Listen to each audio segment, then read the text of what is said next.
Pod Save the World is brought to you by Tommy John. What? Spring has sprung, guys. That means it's time. What was that about spring? For a little Tommy? spring cleaning. What? But this year, start with your underwear drawer and replace your old multi-pack underwear. What sprung, Tommy? With the mind-blowing comfort of Tommy John. Underwear? Spring means ball games, barbecues. What was that about balls and sprung? Okay. Oh my God. Spring cleaning. Change things up this year and treat yourself by podcast. throwing out your old multi-pack boxers and replacing them with the unbelievable comfort of Tommy John. Tommy John is committed to providing unparalleled comfort, not only in their undergarments, you can't make the joke while I'm fixing it, but in all of their incredible apparel. Tommy John is a revolutionary clothing company for the modern man, and they make the greatest underwear on the planet. Intuitive designs combined with smart fabrics to eliminate bunching, squishing, and riding up all together. In other words, they are wedgie-proof. Briefly discuss your favorite feature of Tommy John underwear. They recommend the quick draw fly, which is pretty great. I'm not going to mention the pouch thing. What? Mention the pouch thing, No Tommy. one has tried to give me a wedgie in several decades, so I can't fact check their claim there. Is that an invitation, John? But guys, they've also reimagined t-shirts with their silky soft second seam tees. Tommy looks uncomfortable the next time you see him on stage. Oh, God. This is You'll gonna know suck. why. It's because spring has sprung, John. They even have socks that stay up all day and they don't fall down. Hurry to TommyJohn.com/world for 20% off your first order. That's TommyJohn.com/world for 20% off the most comfortable clothing items imaginable. TommyJohn.com/world. We have breaking news on Pod Save the World. We are releasing this episode a couple days early because today the New York Times reported that Kim Jong-un told a South Korean delegation that he is willing to begin negotiations with the United States about abandoning its nuclear program. We should approach this announcement with some skepticism, with some caution, but it could be a pretty big deal. So I got an Asia expert named Danny Russell on the phone to talk through what it all means and to really level set on how hopeful we should be and how the United States should proceed from here. Please excuse the phone quality audio. We did this quickly, but I think you will appreciate Danny's take on this announcement, his experience negotiating these things in the past, and what he made of President Trump's press conference today. So without further ado, here's the interview with Danny Russell. I am very excited to welcome back to the pod Danny Russell, the diplomat in residence at the Asia Society in New York. He was also Assistant Secretary of State for Asia during the Obama administration. He was a Asia director on the NSC when I was there and is a longtime diplomat and a hell of a smart guy. Danny, thank you for doing the show. My pleasure, Tommy. So we're talking on the phone today. We didn't go with the excellent sounding studio quality audio because there's breaking news. Today, the New York Times reported that Kim Jong-un told South Korean diplomats that he is willing to begin negotiations with the United States about abandoning its nuclear weapons and that they would suspend all of their nuclear and missile tests while engaged in those talks. So this is a potential breakthrough that came at the end of a two-day meeting in Pyongyang between North and South Korean officials. And believe it or not, these were the first South Korean officials to meet with Kim since he took power 6 years ago. So this would be a major departure from Kim's previous position that their nuclear weapons are not negotiable. Danny, I didn't see this coming. What do you make of this announcement today? Well, Tommy, I think there's sort of two schools of thought in the North Korea analyst community.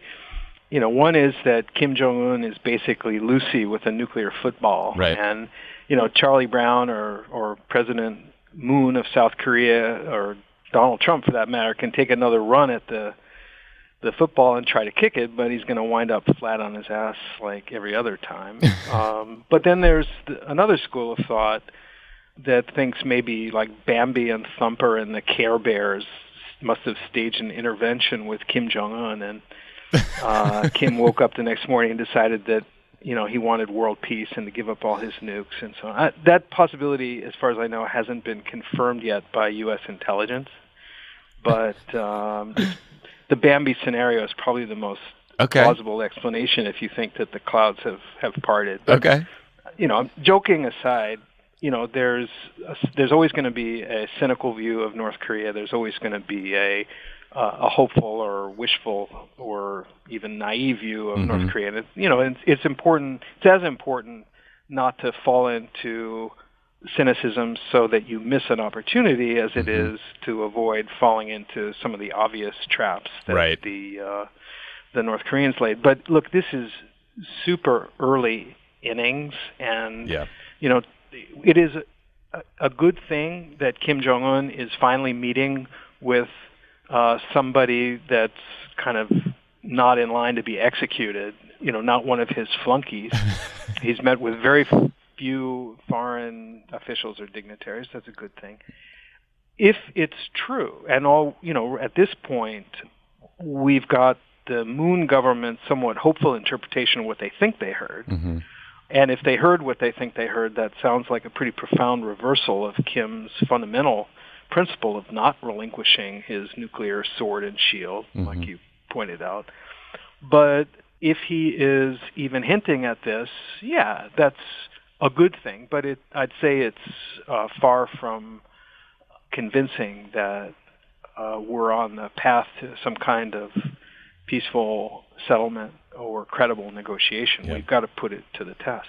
Yeah, I think you're exactly right that it's not cooler to be cynical about potential progress. It is good to be cautious and prudent, but we should allow for these openings to emerge. That said, our president at a White House press conference this afternoon definitely took the Bambi and Thumper perspective. He said he believes that Kim Jong-un's offer was sincere. He half joked that the reason for his change of heart is, quote, me.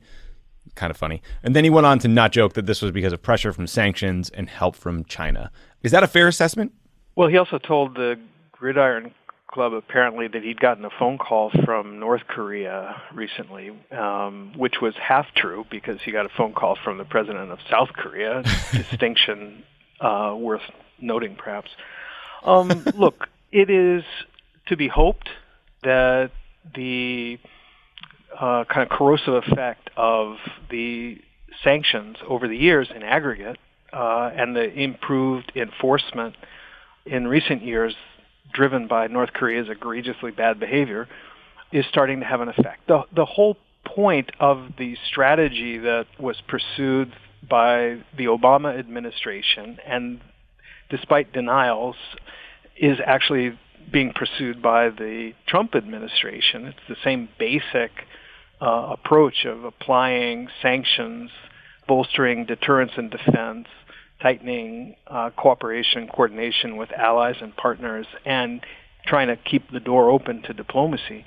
The whole purpose of that kind of strategy of attrition was to move or to push Kim Jong-un to the point of recognizing that he was going to have to start down the road that he really did not want to go down, which is negotiating a halt and a rollback and ultimately an elimination of his nuclear program and of his ballistic missile program, both of which are illegal under the UN Security Council resolutions. That's what we're trying to do.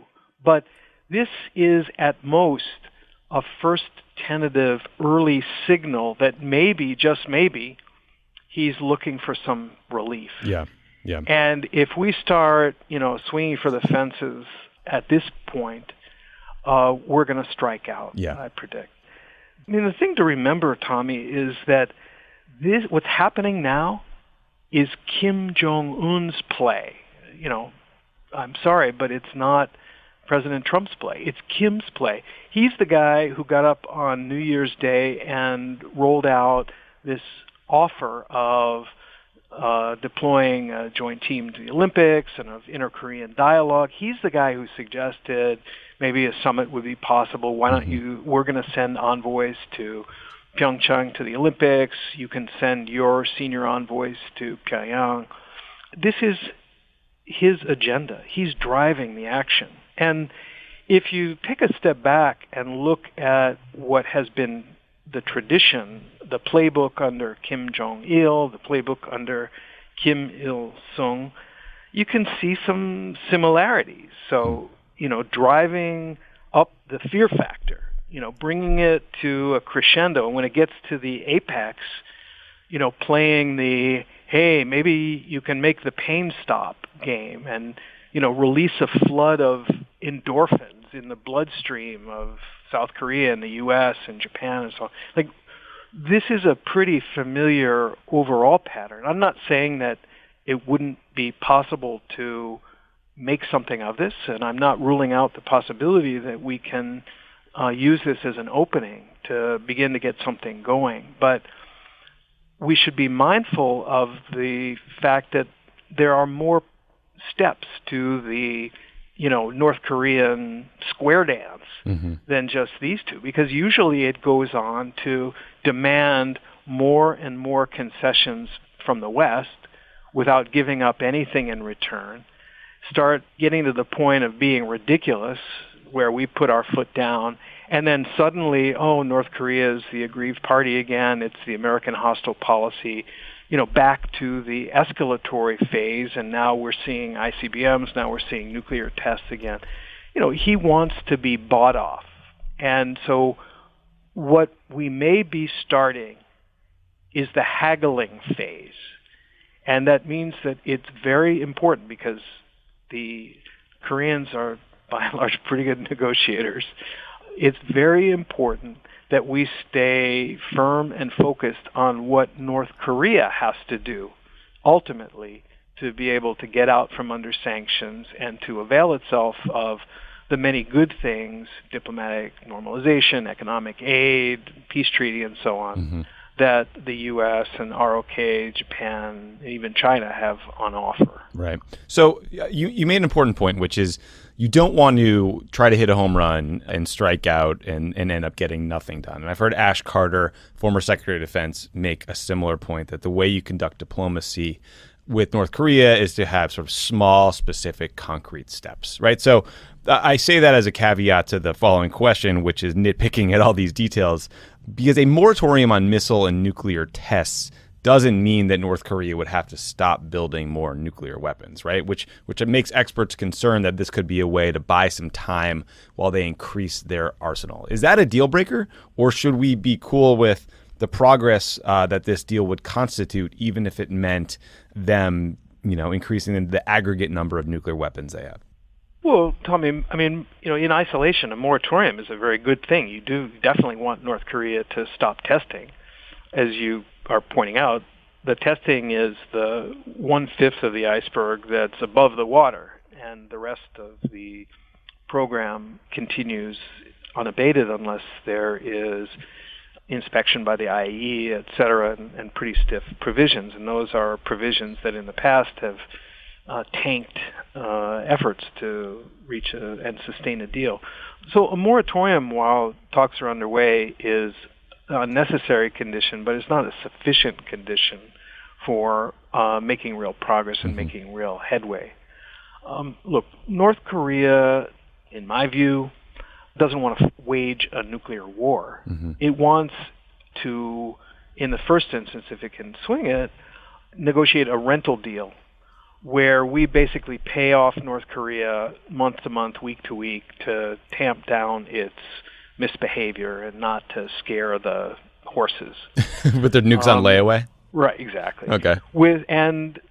Potentially the North Koreans can, I'm sure, envisage being able to make compromises in the guise of mutual arms reduction and sort of responsible management of nuclear arsenals and all that. And you can always construct a scenario in which there's an even worse option, the unfettered expansion of North Korea's nuclear arsenal, and say, hey, isn't this good? Isn't this worth it? But the question is always going to be, what are we paying for it? And what are we really getting for what we're paying? So the principle that guided us in the Obama administration was, we won't pay for something reversible and hypothetical like a promise of a moratorium with something that is irreversible and substantive.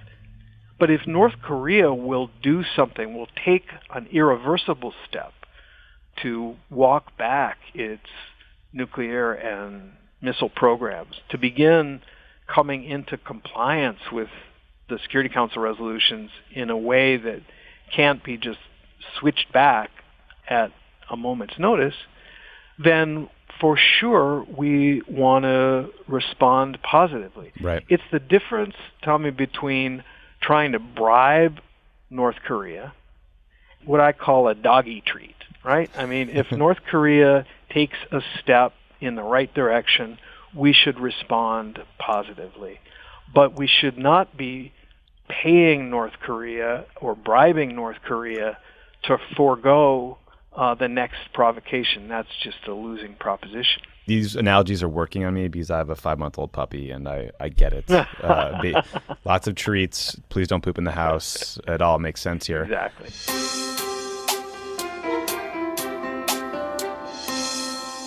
Pod Save the World is brought to you by Stamps.com. Guys, you've heard us talk about Stamps.com on a bunch of shows. It's because we use the product. We send great guest T-shirts. We send out all our bills and packages and stuff from the office here because it is a great tool for any business. They reach every household every day. If you did not get a T-shirt, that does not mean you weren't a great guest. Debatable. Mail everything from postcards to envelopes to packages, domestically or internationally. Create your Stamps.com account in minutes online with no equipment to lease and no long-term commitments. Click, print, mail, and you are done. Stamps.com will even help you decide the best class of mail based on your needs. There's no need for an expensive postage meter, and there are no long-term commitments. We use Stamps.com because it is fantastic. It has made our lives easier. And right now, you too can enjoy the Stamps.com service with a special offer that includes a 4-week trial plus postage and a digital scale. Go to Stamps.com, click on the microphone at the top of the homepage, and type in Crooked World. That's Stamps.com. Click on the microphone at the top of the page and enter in Crooked World. Pod Save the World is also brought to you by Blue Apron. Blue Apron. A new month, and that means new featured meals from Blue Apron. That includes Italian-style shrimp and sweet peppers over frigola sarda pasta. What is that? Oh my Frigola. God! And Tommy just went so not Italian on that. That was crazy. And that was crazy. Parmesan crusted steaks with mashed potatoes and broccoli. Good. Now, I had that last night. Hannah and I made that last night. You guys are Wow. just so on top of your True shit. story. It was great. It was delicious. And that was because it was fresh. It was pre-portioned ingredients. And there was a step-by-step recipe delivered right to us that we cooked in like 25, 30 minutes. The menu changes every week based on what's in season. It's designed by Blue Apron's in-house culinary team. They offer 12 new recipes each week. You pick 2 or 3 based on what you want, what fits your schedule. They send you only the good stuff, no GMO ingredients, and no meat with added hormones. It is delicious. Give it a shot. You don't what want the that hell are you waiting hormonal for? meat. You don't want that hormonal meat. Blue Apron is treating Pod Save the World listeners at $30 off your first order if you visit blueapron.com/crookedworld. So check out this week's menu. Get $30 off at blueapron.com/crookedworld. Blue Apron is A better way to What is happening? cook. We're just doing a Blue Apron a cappella group.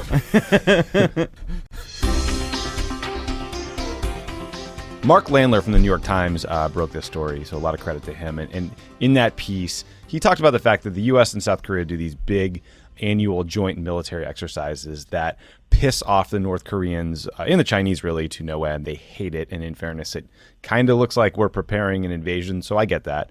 We delayed those joint military exercises with the rocks with the South Koreans during the Olympics this year.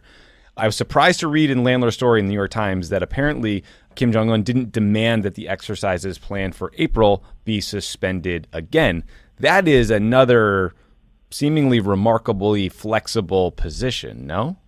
Well, again, remember that we're hearing this secondhand so far. Like fifth hand. And, I've certainly learned, as you have, that particularly when you're dealing with an authoritarian or a Leninist system, the slogan, world peace, win-win, all that stuff, has to be unpacked pretty significantly before you know what you're really dealing with.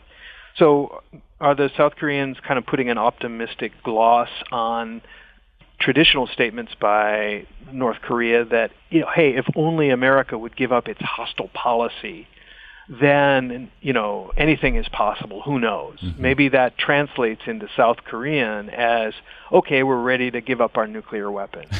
But to my ear, it means, first the U.S. needs to withdraw all of its troops from the Korean Peninsula, and then, the President of the United States needs to crawl over a field of broken glass apologizing, and then maybe. So that's why I keep saying that we're in very, very early innings here, and it's way too early to know. But it's wrong to assert that the U.S. ROC annual exercises, and there's sort of 2 packages of annual exercises each year. It's wrong to assert that those are necessarily deal breakers because the record shows that when North Korea, which after all is kind of a one-man band, when the leader of North Korea found it convenient to ignore the exercises, he ignored them. And by the way, North Korea conducts the same sort of exercises more or less concurrently. What about that? And then conversely, when the leader of North Korea found it convenient to make this a big casus belli, deal breaker, woe is me, the world is unfair, then he turned his propaganda machine on that as evidence of the hostile policy. So North Korea can go either way depending on what it judges to be in its interest in the short term. Right. Secondly, if the U.S. and South Korea accept the premise that defensive exercises that are meant to protect Seoul from a sneak attack or a sudden attack from the thousands and thousands of rockets and artillery pieces that are lined up just a few miles north of the DMZ, that those normal defensive exercises, which, by the way, as I said, are partner to the ones that North Korea itself conduct, if we accepted that is on a par with North Korea's illegal nuclear and ballistic missile programs, then what kind of negotiators are we? Like, those are fundamentally different things. One is straight up legitimate defense. We've been doing it for decades, and guess what? We have never chosen to invade or attack North Korea. The other is explicitly outlawed under a mandatory Chapter 7 of the UN Charter resolution of the Security Council. Like, those are pretty fundamentally different propositions, and we shouldn't buy into it. The last thing I'd mention is that these exercises are a critical piece in training the conscript army of South Korea. These soldiers turn over every 18 months. It is not a professional volunteer army like the American is. And so to skip 1 year of this training exercise, which, although it has a field component, is really more sort of tabletop computer classroom and logistical training stuff, means that you have a whole generation of South Korean conscripted soldiers who don't know what the fuck they're doing. Fair point. And the U.S. and the ROK military are going to have a tough time conducting the defense of Seoul and South Korea if the South Korean conscripts don't get their training in. So dispensing with the exercise entirely is no small matter, above and beyond the principle that, you're trading an apple for a poison orange. Yeah, fair point. We don't want these guys getting up to speed as rockets are literally being fired. And we will all wait with bated breath to see if the Sean Spicer or Sarah Huckabee Sanders of North Korea clarifies these this South Korea readout of the meeting. But a slightly different question for you. Okay, so let's say this is all true and we are going to get to talks. Who the hell is going to lead them? The State Department's top North Korea negotiator, Jong-un, just retired. I imagine you know him well. The guy who was supposed to be Trump's ambassador to South Korea, a person named Victor Cha, who's a seasoned professional, was just pulled out of the nomination process. Who has the chops to do this? How senior should the U.S. negotiating team be? Like, is Dennis Rodman available? Is he the right guy? What do you think? Well, Dennis Rodman, I'm sure, is available. Yeah. Look at who Kim Jong-un sent to the Pyeongchang Olympics, not to mention his sister, the princess. He sent for talks with the South two very, very senior officials who are quite close to him and, who are probably number 1 and 2 on the next to be purged if they look at him cross-eyed list. Yeah. Look at who President Moon sent to Pyongyang to, conduct the next round. His spy chief and his national security advisor, the two officials who are closest to him, who have his trust, who've been with him the longest. This is, and by this I mean dealing with North Korea isn't an amateur sport. And the problem for the U.S. side is not that we lack expertise either on Korean affairs or on negotiations. We've got terrific people. We're all sorry to see Jong-un leave, but they're very, very competent people, knowledgeable people in the State Department. But that's not really the issue. The issue is, who would Kim Jong-un see?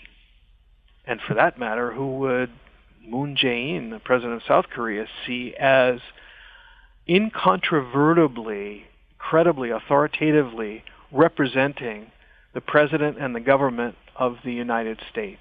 And could that person engage in some kind of diplomatic effort without a reasonable fear that Twitter was going to, pull the rug out from under him at any moment? Right. Let's talk about a incontrovertibly credible source or option here. John Bolton. Trump reportedly met with the former U.S. ambassador to the UN, John Bolton, today. Ambassador Bolton still believes that invading Iraq was the right choice. He has already gone on Fox News to say that the North Koreans aren't serious about the talks. We'll give him a pass for that. What would it mean for North Korea policy, do you think, to have John Bolton installed in the White House potentially as H.R. McMaster's successor as National Security Advisor? Well, I think, first of all, and most importantly, Tommy, it would introduce into the national security decision-making process a Bush mustache, the likes of which has really never been seen in the West Wing before. Apparently a deal breaker for Trump, too, right? I kind of suspected maybe. Yeah. Oh, what an asshole. I mean, fuck. It is a little scary. Like, I am fully in the camp that I believe Trump is Trump and will be Trump no matter who is around him. But on national security, a H.R. McMaster swap for John Bolton, or John Bolton generally, does scare me. He is firmly in the neocon camp that seems to still want to invade everything despite the results from the last round. Well, if it's any consolation to you, Tommy, Donald J. Trump did not get elected by listening to either the experts or his staff. True. That's and very that true. seems to be a model that he has taken to heart and has applied with vigor in U.S. government. Yeah. I also haven't noticed 4 stars on John Bolton's shoulders, and that seems to be an important credential when it comes to winning the trust of President Trump on matters big and small. That's a good point. But look, I mean, this is all quite speculative. What we do see is that the president, in turn, seems to regard other foreign leaders or certain foreign leaders as peers and may be open to listening to them and learning from them. He learned from President Xi Jinping that Korea is actually part of China. But he's also learned, I think, important and valuable things, not limited to geography, from other world leaders, notably from, the Japanese Prime Minister and the Australian Prime Minister and so on. Let's just hope that he doesn't get schooled by Kim Jong-un.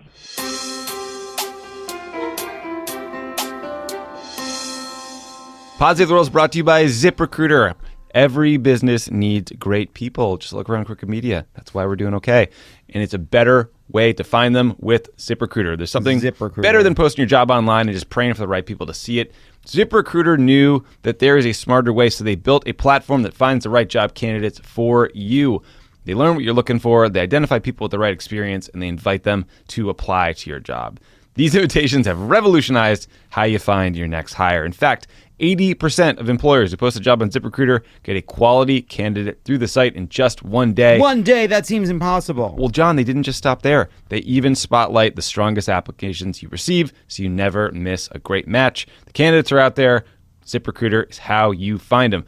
Businesses of all sizes trust ZipRecruiter for their hiring needs. Right now, my listeners can try ZipRecruiter for free. That's right, free. Just go to ZipRecruiter.com/pod. That's ZipRecruiter.com/pod. ZipRecruiter.com/pod. ZipRecruiter, the smartest way to hire. Let me ask you one other question about a Washington expert. Senator Lindsey Graham recently said that a war with North Korea would be, quote, worth it in terms of long-term stability and national security. He continued, if there's going to be a war to stop Kim Jong-un, it will be over there. If thousands die, they're going to die over there. They're not going to die here, he added. And Trump told me that to my face. Two questions. What do you make of this assessment that a war with North Korea will be worth it? And two, do you think this is a winning message for our allies in the region? Well, I think the answers are pretty clear. First of all, the United States has successfully, importantly, prevented war on the Korean Peninsula for now 6 decades, in part because people had a memory of what the last one was like.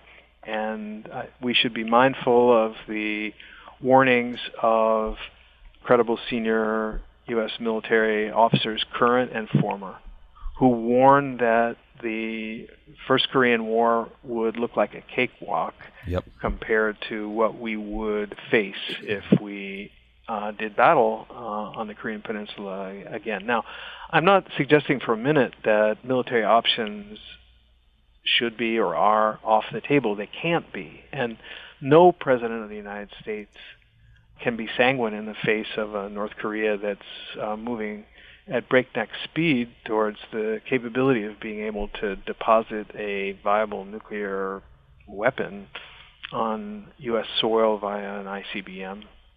And President Obama was not prepared to sit by and watch that happen, nor is President Trump. But the notion of a surgical strike kind of overlooks the fact that in surgery, you wind up with a lot of blood, a lot of organs, a lot of gore, and unfortunately a lot of deaths.